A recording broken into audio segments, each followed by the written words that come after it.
Ayan mga langga, no? Una, maglagay tayo ng margarine. Kumbaga, ito yung imamantika natin. Pwede naman butter, then mantika, oil, ganun, diba? So, sa atin, ang ginawa natin is margarine. Ayan. Ayan. Tutunaw lang natin saglit. Tapos ilalagay na natin tong sibuyas at saka bawang. Sabay-sabay na natin ito ilalagay. No? Ayan. Medyo madilim. Okay lang yan. So, ayan. Ilagay na natin tong bawang at saka sibuyas. Ayan.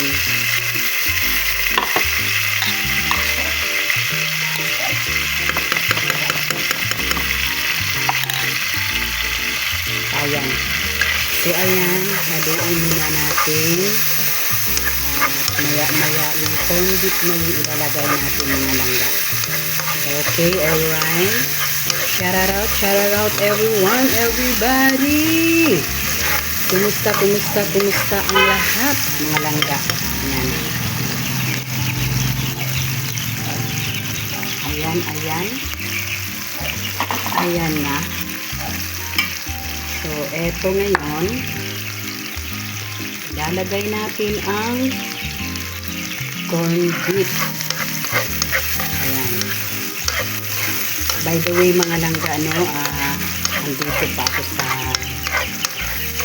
sa tinitirhan namin, sa inupahan namin, no? Actually, hindi din talaga to bahay. Commercial, to building. Gumawa na lang kami dito ng kusina para makapagluto. Kasi nga, yung bahay talaga namin is under renovation. Di ba yun? Basta, inaayos. Hanggang ngayon, magdalawang buwan na mga langga, no? So, eto, dito muna tayo para makapag naman tayo, life must go on kahit nandoon tayo andito tayo ngayon sa parang hindi ba siya totally maayos yung sitwasyon natin, pero kailangan nating go lang tayo sa ating life, di ba? Kailangan gumawa pa rin ng paraan, diskartehan pa rin natin, di ba? Ganun lang yun eh. Hindi porke wala tayong kusina, di ba?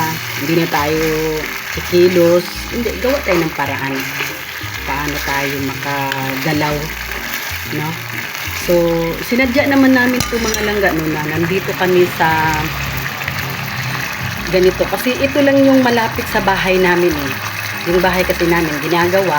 So, para naman makita namin yung progress ng bahay at mabantayan, no, kung ano yung mga ginagawa, yung mga kailangan, di ba? So, ayan. So, andito pa tayo sa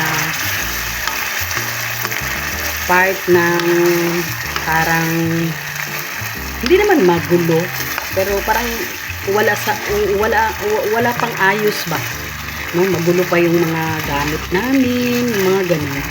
Pero yun lang, tama, yun nga, no? Sabi ko, kailangan natin kumilos, kung kailangan pa rin natin maghanap ng paraan, di ba? So, ayan mga langga, no? Una, margarine, bawang, sibuyas, at saka yan yung corn beef mga langga. Yung corn beef na yan mga langga is Argentina brand yan. Oh, di ba? Nag-promote na. Ayan, 3 corn beef yung nilagay ko. Ayan. First time ko itong gawin mga langga o lutuin. Ayan. Parang gawin nating beef caldereta. Charot. Corn beef caldereta. Ayan. Medyo madilim mga langga, no? Ganun talaga. Sabi ko nga sa inyo eh. Nawa lang tayo ng paraan dito eh. Ayan. So, ayan.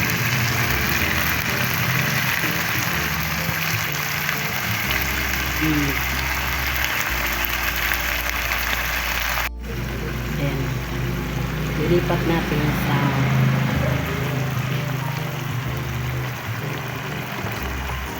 ano. Ayan.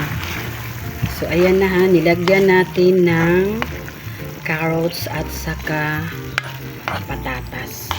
Ayan. Nilagyan natin. So, ngayon mga langga, lagyan natin siya ng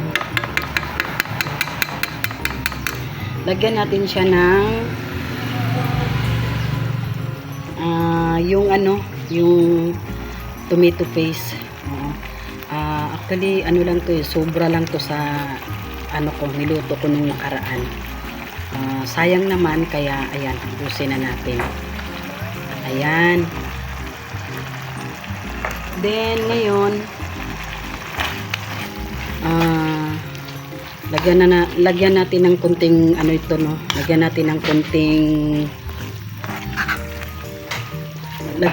ng kunting tubig at saka magic sarap para hindi masyadong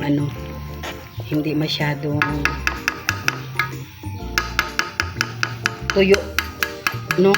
Medyo may kunting sabaw-sabaw naman. Pero ayan, nagmamantika naman yan talaga. Yung corn beef talagang merong kunting mantika, di ba? So ayan mga langga ha. Ayan. Oh, di ba? Meron na siyang kunting sabaw. So lagyan pa rin natin ng kunting sabaw yan, tubig, then kunting magic sarap na lang din. Kasi yung corn beef may lasa na rin yun eh. So ayan, balikan ko kayo maya-maya lang. So eto na mga langga, no? Oh, ayan na siya mga langga, no? Medyo luto na yung natin, yung carrots at saka patatas natin. So ayan. So ang gagawin natin yan ngayon mga langga, nilagyan ko na rin pala to ng water at saka kunting magic sarap ang lasa. Ayan, tikman ko nga muna.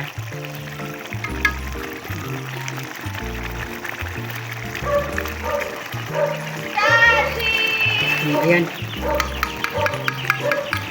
So medyo okay na siya mga langga. Lagyan na natin siya ng cheese sa ibabaw. So ayan mga langga, no, ang ating corn beef caldereta. Ginawa natin ng ibang putahe ang corn beef mga langga. Ayan, ganyan siya. Nilagyan ko siya ng cheese. Ayan. So tingnan natin mga langga. Tinikman ko na to siya kanina, no. Ayan. Ayan. Ayan, no. Ayan. Oo, napaka cheesy. Ayan. Tinikman ko na siya kanina. Masarap naman. Sakto lang yung niya, hindi siya maalat. Then hindi rin siya talagang as in mamantika kasi margarine naman yung ginamit natin mga langga. So ayan. At saka ayan, nilagyan natin siya ng cheese para cheesy. Okay, all right.